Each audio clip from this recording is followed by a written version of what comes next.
औज़ु बिल्लाहि मिनश्शैतानिर्रजीम बिस्मिल्लाहिर्रहमानिर्रहीम। शुरू करता हूँ अल्लाह के नाम से जो बड़ा मेहरबान और नहायत रहम करने वाला है। तोहफ़े दुरूद व सलाम पेश करता हूँ हज़रत मोहम्मद मुस्तफ़ा सल्लल्लाहु अलैहि वआलिहि वसल्लम और उनकी पाक पाकीज़ा आल की खिदमत में। नाज़रीन कराम, अस्सलामु अलैकुम वरहमतुल्लाहि वबरकातुहू। नाज़रीन, मैं हूँ मुर्तज़ा हुसैन रिज़वी और एक बार फिर से आप सब की खिदमत में हाजिर हूँ पैगंबर चैनल की जानिब से यौम इन्हिदाम जन्नतुल बक़ी के इस मौके पर अपनी एक ख़ास पेशकश लेकर। नाज़रीन, सबसे पहले मैं आप सब की खिदमत में और इमाम ज़माना अज्जलल्लाहु ताला फ़रजहु शरीफ की खिदमत में इस गम के मौके पर ताज़ियत पेश करता हूँ। नाज़रीन, आज के हमारे इस प्रोग्राम में हमारा साथ देने के लिए पैगंबर चैनल के स्टूडियो में मौजूद हैं आली जनाब मौलाना इफ्तिखार मेहदी साहब। मैं मौलाना मौसूफ़ का पैगंबर चैनल के स्टूडियो पे बहुत बहुत इस्तकबाल करता हूँ और इंशाअल्लाह हम आज का ये प्रोग्राम मौलाना से सवालात करके करेंगे और सऊदी हुकूमत और वहाबियत और हुक्मरान आले सऊद के ढाए हुए जुल्म पर गुफ्तगू करेंगे। आगा अस्सलामु अलैकुम वरहमतुल्लाहि वबरकातुहू। वालेकुम अस्सलाम वरहमतुल्लाहि वबरकातुहू। सबसे पहले आगा मैं आपका बहुत बहुत शुक्रिया अदा करता हूँ कि आपने इतनी मसरूफ़ियत के बाद भी वक्त निकाला हमारे इस प्रोग्राम के लिए। और आज की गुफ्तगू का आगाज़ हम कुछ इस तरीक़े से करेंगे कि हुकूमत आले सऊद जो है, इसने जो भी मज़ारात को मुनहदिम किया, औलिया औसिया की जो मज़ारात बनी हुई थी जन्नतुल बक़ी में, इनको मुनहदिम करने का इन्हीं ने जो बहाना बनाया वो ये था कि ज़री बनाना, रोज़े बनाना, बोसा लेना या क़ुबूर की ज़ियारत करना, ये सब हराम है और शिर्क है और शिर्क को रोकना ज़रूरी है। तो इस तनाजुर में ये सवाल पैदा होता है और लोग ये सोचते हैं कि, और हम भी ये जानना चाहते हैं कि असल में इस्लाम में शिर्क की तारीफ़ क्या है। औज़ु बिल्लाहि मिनश्शैतानिर्रजीम बिस्मिल्लाहिर्रहमानिर्रहीम अल्हम्दुलिल्लाहि रब्बिल आलमीन वस्सल्लल्लाहु अला मुहम्मदिन व अहलि बैतिही तय्यबीन अत्ताहिरीन व लानतुल्लाहि अला आदाइहिम अजमईन। अम्मा बाद, आप हज़रात का भी शुक्रिया कि आपने ये खिदमत का मौका दिया। नाज़रीन किराम, मैं आप हज़रात की खिदमत में इस अज़ीम गम के मौके पर ख़ास तौर से इमाम ज़माना अलैहिस्सलाम की खिदमत में ताज़ियत पेश करता हूँ। इन्हिदाम जन्नतुल बक़ी ये शब है, नहायत ही गम अंदोह की शब है। कल का वो तारीक और स्याह दिन 19 अप्रैल 1925 मुताबिक 8 शव्वाल 1344 हिजरी, तकरीबन 95 साल इस सानहे के हो चुके हैं और तमाम रोज़े, तमाम कब्रें अभी भी वैसे ही वीरान हैं। ये इन्हिदाम पहली मर्तबा नहीं हुआ था जी। इससे इससे पहले जो जन्नतुल बक़ी और जो दूसरी कब्रें उस सरज़मीन मुक़द्दस पर थीं, जी जी जी 1806 ईस्वी में पहली मर्तबा उसको मुनहदिम किया गया। अच्छा। उसके बाद उस्मानी हुकूमत थी। जी जी जी। उस्मानी हुकूमत ने, जो मिस्र में उनका गवर्नर था, बादशाह जो था, खलीफा जो था, उसने हुक्म दिया और उसने इन वहाबियों से जंग करके इन मज़ारात को वापस लिया और फिर इसकी दोबारा तामीर हुई। जी। दोबारा जो है ये फिर 1925 या 26 में जो है वो 1344 हिजरी में फिर आले सऊद ने वहाबियों के साथ मिलकर जी मोहम्मद बिन अब्दुल वहाब, जी जी जो कि फ़िक्रे इब्ने तैमिया 728 हिजरी में वो उसकी वफ़ात हुई, वो मरा है। जी। तो आज से तकरीबन 735 साल पहले वो जिंदगी गुजारता था। जी। और ये मोहम्मद बिन अब्दुल वहाब ये 1206 हिजरी में दुनिया से गया है, वासिल जहन्नम हुआ है जी। तो ये तकरीबन 200 कुछ साल पहले जो है वो 235 साल पहले जो है ये दुनिया से गया, वासिल जहन्नम हुआ। अब पहली मरतबा जब उन्होंने जो है वो गिराया तो उनके पास कोई अपने बचाव के लिए कोई दलील नहीं थी। दोबारा जब उन्होंने गिराया तो उसके लिए मदीने के जो उलमा थे, जो मुफ्ती थे जी, उनसे जो है वो फतवा लिया। अच्छा, कि ये बताइए कब्रों के ऊपर गुम्बद बनाना, दरी बनाना, मस्जिद बनाना और फिर उनकी इबादत करना, अल्लाह, साहिब कब्र की इबादत करना, वहाँ परस्तिश करना, उनके नाम पे जो है वो नदर देना, ज़िबा करना, वहाँ पे जाके गिरिया करना, ये सब चीज़ें आया जायज़ हैं या जायज़ नहीं है। तो चूँकि उनका कब्ज़ा वहाँ पर हो चुका था तो मजबूरन वहाँ के उलमा को जो है फतवा देना पड़ा कि ये जो है वो जायज़ नहीं है। क्यों? इसलिए कि हर दौर में आप देखिए हर जालिम अपने फ़ेल को दुरुस्त साबित करने के लिए जो मजहबी उलमा जो रहनुमा होते हैं उनसे फतवा लेकर उसको जायज़ ठहराता है। जी। क्यों?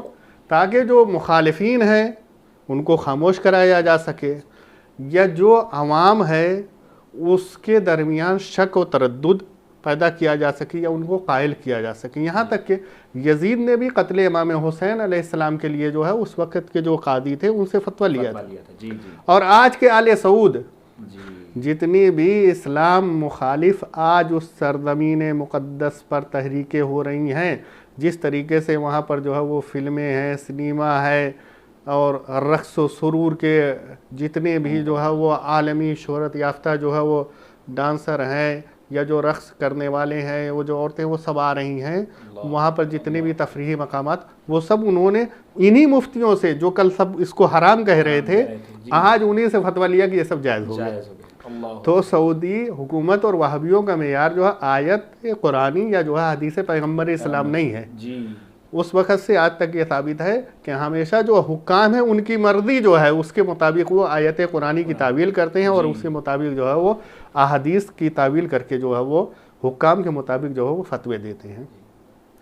तो अब बहाना क्या बनाया गया कि ये शिर्क है। जी, जी। ये शिर्क है और शिर्क का मिटाना जो है वो ज़रूरी है। कब्र पे रौज़ा बनाना, कब्र के ऊपर गुंबद बनाना, कब्र की ज़ियारत करना, उसको बोसा लेना, ताज़ीम करना, तवाफ़ करना, वहाँ पे नमाज़ पढ़ना, ये सब शिर्क के मज़ाहिर में से ये गैर खुदा की इबादत है, गैर खुदा की इबादत है। इसलिए इसको जो है वो ख़त्म करना ज़रूरी है। तो अब शिर्क इस्लाम में किसे कहते हैं? अगर शिर्क की तारीफ़ देखिए तो चाहे वो इब्ने तैमिया हो या जो है मोहम्मद इब्ने अब्दुल वहाब हो या और दूसरे मुसलमान उलमा और फ़ुक़हा जिन्होंने तारीफ़ की है शिर्क की या जो हदीस में बयान की है, अल्लाह ताला की ज़ात में किसी को शरीक मानना कि अल्लाह एक नहीं है बल्कि कोई दूसरा भी उसमें शामिल है। जी। जैसे ईसाई मानते हैं कि या तो एक है या जो है वो बाप और बेटा या जो है रूहुल कुद्स, तीन है। इसी तरीके से अगर इबादत में कोई अल्लाह ताला के किसी को शरीक करार देता है, किसी भी तरह की इबादत सिर्फ अल्लाह ताला के लिए जी, अगर कोई इबादत में किसी गैर खुदा को शरीक करार देता है तो ये भी शिर्क है। जी। सिफ़ात खुदावंदे ताला जो हैं, अगर उन सिफ़ात में कोई किसी को शरीक करार देता है तो ये भी शिर्क है। जी। ये तीन चीज़ें हैं, ना तो ज़ाते परवरदिगार में कोई किसी को शरीक करार दे सकता है, ना इबादत में और ना सिफ़ात में। परवरदिगार आलम की सिफ़त ये है कि वह हाई है, कादिर है, मुतलक है, हमेशा से है, हमेशा रहेगा। अगर कोई गैर खुदा के बारे में अक़ीदा रखता है तो वो मुशरिक है। अल्लाह जो है वो कादिर है, अल्लाह हाई है, अल्लाह पैदा करने वाला है, अल्लाह खालिक है, अल्लाह राज़िक़ है, अल्लाह मौत देने वाला है, अल्लाह हयात देने वाला है, अल्लाह रिज़्क़ देने वाला है।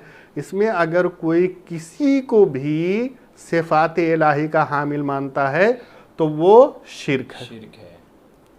लेकिन हम कुरान मजीद में अगर देखें तो कुरान मजीद में जनाब ईसा ये आवाज़ दे रहे हैं, इन्नी अखलुक़ु लकुम मिन तीन का है अत्तैर, मैं पैदा करता हूँ। अल्लाहु अकबर, जनाब ईसा फरमा रहे हैं। हाँ, खालिक अल्लाह ताला है। तो इसका मतलब ये है कि सिफ़ाते परवरदिगार में किसी को शरीक मानने का मतलब ये है कि जिस तरह से हम अल्लाह को खालिक मानते हैं उसी तरीके से किसी को खालिक मानना है। यानी अल्लाह ताला खुद बेदात ही खालिक है, खुद बेदात ही राज़िक है, उसको किसी ने नहीं पैदा किया, उसको रिस्क कोई नहीं देता है, उसको ताकत कोई नहीं देता है, उसको हयात कोई देने वाला नहीं है। अब ये परवरदिगार आलम का करम है और वो कादिर मुतलक है, जिसको चाहे अपनी सिफत में से कुछ हिस्सा अता कर दे। तो कुरान मजीद में जो है वो कहा हमने इल्म दिया है, कुरान मजीद में कहा कि जनाब ईसा को हमने तख्लीक की जो है वो ताकत दी है। तो अब परवरदिगार आलम ने जिन अपने मखसूस बंदों को अपनी सिफत का कुछ हिस्सा अता किया है, ये अकीदा रखना अब शिरक नहीं है बल्कि यही तौहीद है। वाह सुभान अल्लाह। लेकिन वहाबियों ने क्या किया, वहाबियों ने साजिश करके मुसलमानों के दरमियान इख्तिलाफ डालकर अपनी हुकूमत आले सऊद के ज़रिए से मजबूत करने के लिए उन्होंने जितनी भी कुरान मजीद की आयतें काफिरों के बारे में थी, मुशरिकों के बारे में थी, बुत परस्तों के बारे में थी, वो सारी आयतें जो है वो मुसलमानों के बारे में जो है वो उन्होंने मुंतबिक कर दिया, मुसलमानों पर उन्होंने फिट कर दिया और कहा देखिए जिस तरीके से ये बुतों की परस्तिश करते थे, इसी तरीके से ये जो कब्र के ऊपर गुम्बद बनाते हैं, रौदा बनाते हैं, ज़री बनाते हैं और आकर यहाँ पर ज़ियारत करते हैं, सलाम करते हैं, कहा सेम उसी तरीके से ये भी शिर्क है। अल्लाह जबकि कुरान मजीद में है जी। कहते हैं कि क्यों, कुरान मजीद सूरा 39 जी सूरह ज़ुखरुफ में है। ये देखिए ये कुरान है, सऊदिया से छपा हुआ है जी। ये कुरान मजीद है, सऊदिया का छपा हुआ है और ये इसका उर्दू में तर्जुमा है। खादिम हरमैन शरीफैन शाह अब्दुल्ला बिन अब्दुल अजीज़ उसके ज़माने का ये कुरान है छपा हुआ। इसमें तर्जुमा भी है और तफसीर भी है।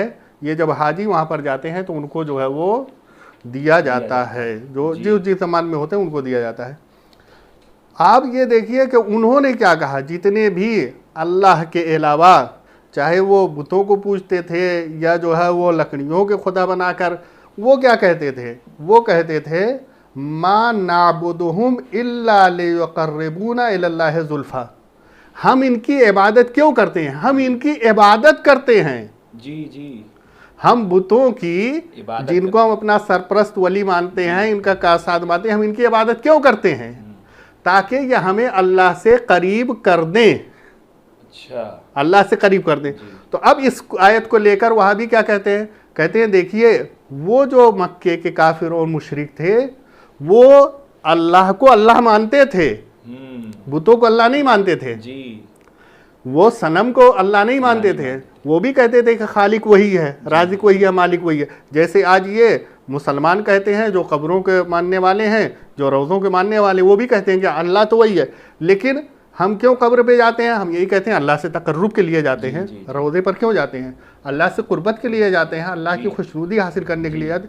कहते हैं सेम तो वही बात वो भी कहते थे, यही बात वो भी कहते थे कि अल्लाह से करीब होने के लिए। तो जैसे वो मुशरिक काफिर ठहरे, ऐसे ये भी काफिर और मुशरिक ठहरे। लेकिन ये भूल गए कि उनका क्या कहना था, मा नाबुदुहुम, हम इनकी इबादत करते हैं जी, हम इनकी इबादत करते हैं ताकि हमें ये अल्लाह से करीब कर दें।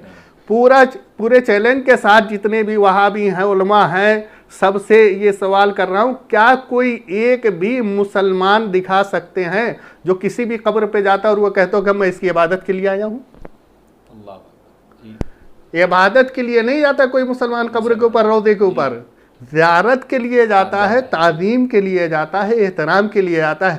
ताज़ीम अलग है, इबादत अलग है जी।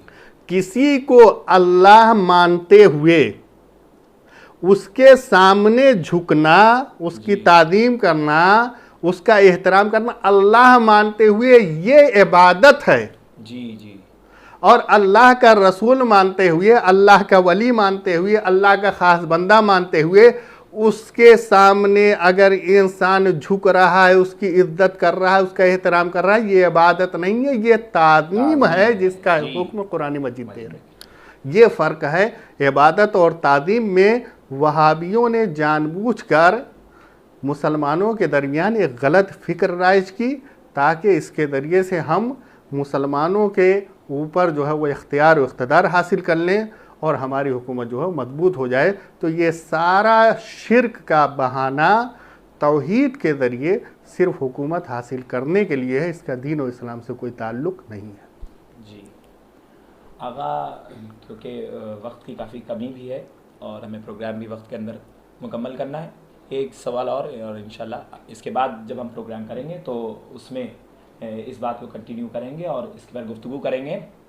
आगा, आपसे मैं गुजारिश करता हूँ कि आप ये बयान फरमाएं कि क्या कुरान मजीद में ज़री बनाना, रोज़े बनाना या क़ुबूर की ताज़ीम करना या इन दूसरी चीज़ों की मनाही है, या कोई ऐसी आयत भी है कुरान में कि जिसमें हुक्म दिया गया है, या कुरान में कोई रेफरेंस हमें मिल सकता है आयत के ज़रिए?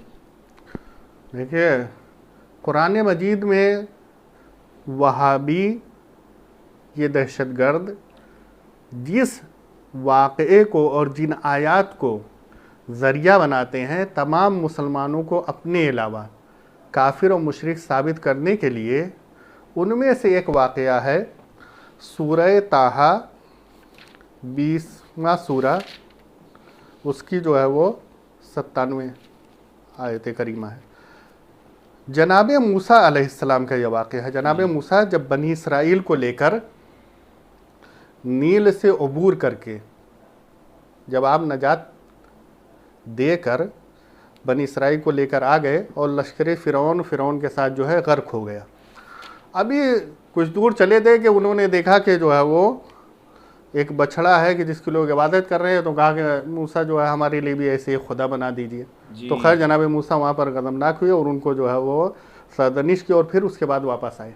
जनाब मूसा जब परवरदिगार से तौरेत लेने के लिए मीक़ात पर गए, कोहे तूर पर गए मीक़ात के लिए, जब जनाब मूसा वहाँ पहुँचे तो अब कुरान ये कह रहा है कि जनाब मूसा जनाब हारून को जो है अपना खलीफा बनाकर गए। इधर आपकी कौम में एक सामरी नाम का शख्स था जो कि बहुत बड़ा आलिम था और जनाब मूसा के करीबी भी था। उसने क्या किया, ये बनी इसराइल जब वहाँ से चले थे मिस्र से, तो अपने साथ जो है वो जेवरात लेकर चले थे। जो जेवरात थे अपने या फ़िरौनियों के जो मिले वो सब लेकर चले थे।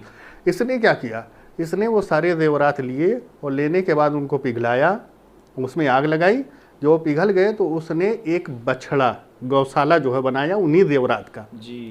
और बनाने के बाद मिट्टी थी, अब वो मिट्टी ऐसी थी, बाद लोग कहते हैं कि वो जनाब जिब्राइल के घोड़ा, वहाँ से घोड़े पे जनाब जिब्राइल गुजरे, तो जहाँ पर जनाब जिब्राइल के घोड़े के कदम पड़े उसमें जो है वो एक मिट्टी के अंदर जो है वो ज़िंदगी की कैफियत पैदा हो गई। एक मुजिज़ा सा जो है वो उस मिट्टी के अंदर पैदा हो गया।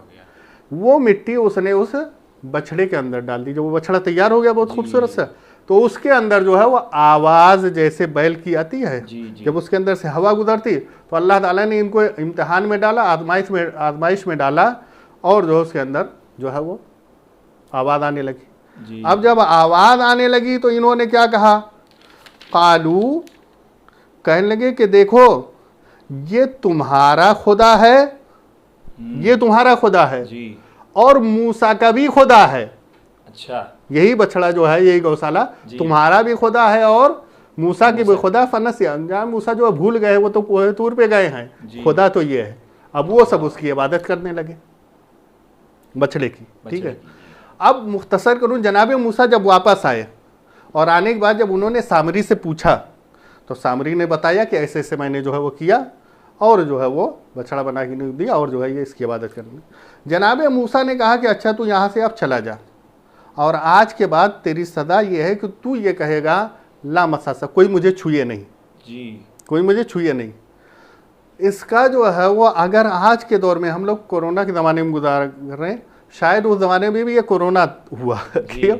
इसलिए कि तफसीर ये कहती है कि उसको ये बीमारी हुई कि अगर वो किसी को छू देता या उसको कोई छू देता, दोनों को बुखार हो जाता था। अच्छा, कोरोना में भी बुखार हो जाता, छूना एक जी, दूसरे को मना है। बिल्कुल वैसे ही। तो वैसे ही जो है उसमें भी ये दोनों को बुखार हो जाता था, इसलिए उसको ये सजा हुई और जाके वो जंगल में जानवरों के साथ रहता रहा, वहाँ मर गया। जब उसको जनाब मूसा जब भेज रहे थे तो जनाब मूसा ने एक जुमला कहा अब तू उस माबूद को भी देख ले जिसका तुम एतिकाफ कर रहे थे, जिसको तुमने खुदा बनाया था। क्या करूँगा? हम उसे जलाकर दरिया में रेजा रेजा करके उड़ा देंगे। इसको जलाएंगे और इसको दरिया में रेजा रेजा करके उड़ा देंगे। अब जरा तफसीर मुलाहिजा करिए कि इस वाक़े से रौज़ों का क्या ताल्लुक़ है, कब्रों का क्या ताल्लुक़ है। देखिए कहाँ से ये वहाबियत के जहन की पस्ती और रसूल इस्लाम और आपकी औलाद से दुश्मनी कितनी है कि क्या लिखते हैं, इससे मालूम हुआ कि शिर्क के आसार ख़त्म करना बल्कि उनका नामो निशान तक मिटा डालना चाहिए। अल्लाह, सुनिए, चाहे उनकी निस्बत कितनी ही मुक़द्दस हस्तियों की तरफ हो। अल्लाह, चूँकि जनाब मूसा ने कहा कि ये बछड़ा जो कि जेवरात का बना हुआ था, कहा कि हम इसको जलाकर दरिया में डाल देंगे रेदा रेदा करके, तो अब वो कह रहा है कि इसी तरीके से जो मुसलमान कब्र पर जाकर ज़ियारत करते हैं, वहाँ पर जाके सलाम करते हैं, रौज़ा बनाते हैं, दरी बनाते हैं, ये भी जो साहिब कब्र नऊज़ु बिल्लाह खाकम बदहन नकल कुफ्र नबाशद, ये तशबीह किस चीज़ से दे रहे हैं? साहिब कब्र को और कब्र को नऊज़ बिल्लाह रसूल इस्लाम की कब्र को उस बछड़े से तशबीह दे रहे हैं, सामरी के बछड़े से, सामरी को बछड़े से। अल्लाह अकबर, अल्लाह अकबर। इतना बड़ा कुफ्र और शिर्क हो सकता है इससे बड़ा कोई और? क्या आप रसूल इस्लाम की कब्र अतहर को जो है उस बछड़े से तशबीह दें और रौदे को उस बछड़े से तशबीह दें और ये कहें जिस तरीके से जो है वो जनाब मूसा ने जो उस बछड़े को जला दिया और इसी तरीके से हम इस रौदे को गिरा देंगे और मिस्मार कर देंगे और जो है यहाँ से हम इसका नामो निशान मिटा देंगे। ये है वहाबियत की फ़िक्र। यहाँ से जो है वो इन्होंने अपना अक़ीदा ये रौज़ों के बारे में लिया, जबकि कुरान मजीद जो है वो दूसरी जगह रौज़ों को बनाने के बारे में, कब्र की हिफाजत और तामीर के बारे में बहुत अच्छे जो है वो आयत है सूरह कहफ में। सूरह कहफ में कि जब अल्लाह ताला ने असहाब कहफ को नींद दे दी और फिर जब उनको जगाया है अल्लाह ताला ने, और जब वो नींद से जागे हैं तो जागने के बाद जो है वो अब उनमें गुफ्तगू होने लगी, ठीक है कि क्या किया जाए। तो उन्होंने कहा अब जब लोगों को पता चल गया कि यहाँ पर जो है वो असहाब कहफ मौजूद है, तो अब क्या किया जाए। तो अब उन्होंने कहा कि अब आपस में जो है वो लोगों में इख्तलाफ हो गया, ठीक है।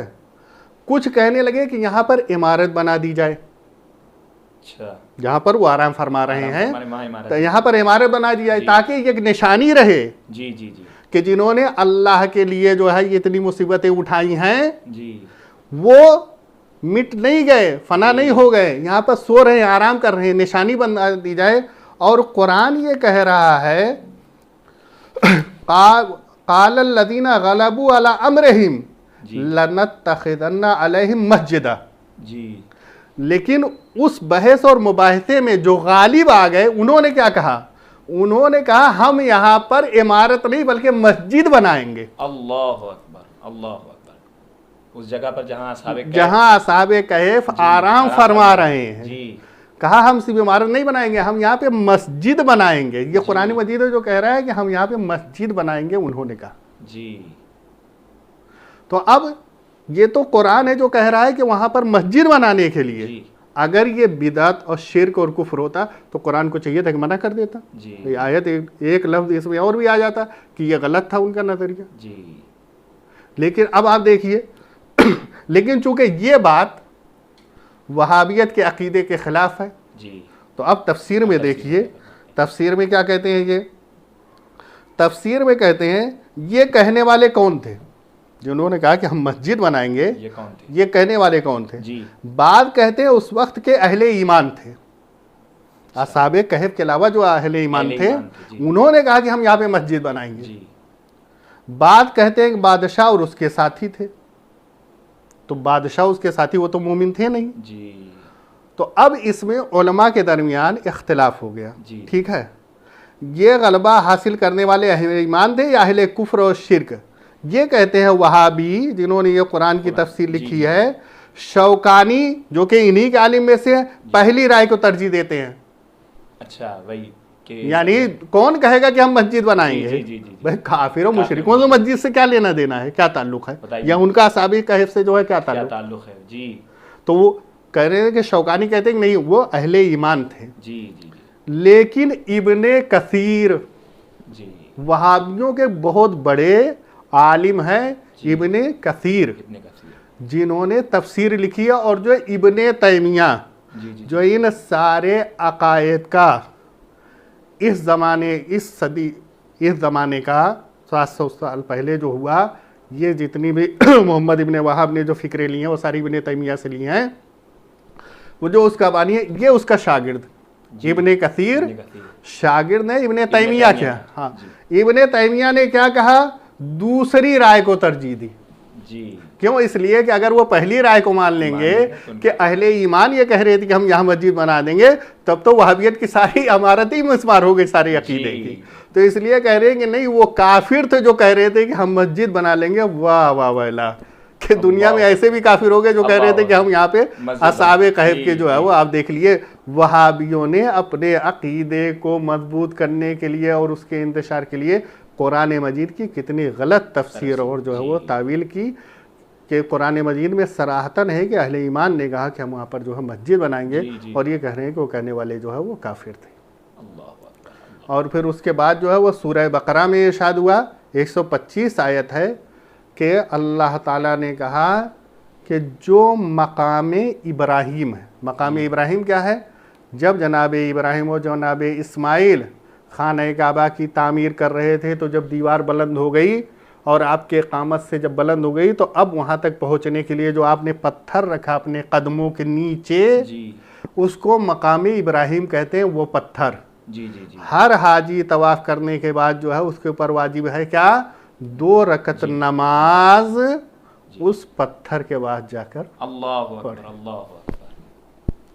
आप ज़ियारत से मना करते हैं, आप गोसा लेने से मना करते हैं। वहाँ सूरह कहफ में वो कह रहे हैं कि हम यहाँ पे मस्जिद बनाएंगे, और सूरह बकरा में मकाम इब्राहीम के लिए कि जाकर वहाँ पे 2 रकत नमाज पढ़ो जी, उस पत्थर के पास वहाँ जाके सजदा करो, वहाँ जाके नमाज पढ़ो। तो इसका मतलब ये कि सिर्फ रोज़ा कब्र पे बनाना ही जायज़ नहीं है, रोज़े के ऊपर जो है मस्जिद भी बनाना जायज़ है, वहाँ सजदा करना भी जायज़ है, वहाँ नमाज पढ़ना भी जायज़ है। हाँ, सजदा साहिब कब्र का नहीं है बल्कि अल्लाह ताला का है, नमाज साहिब कब्र की नहीं है, अल्लाह ताला की है। इबादत साहिब कब्र की नहीं है, अल्लाह ताला की है।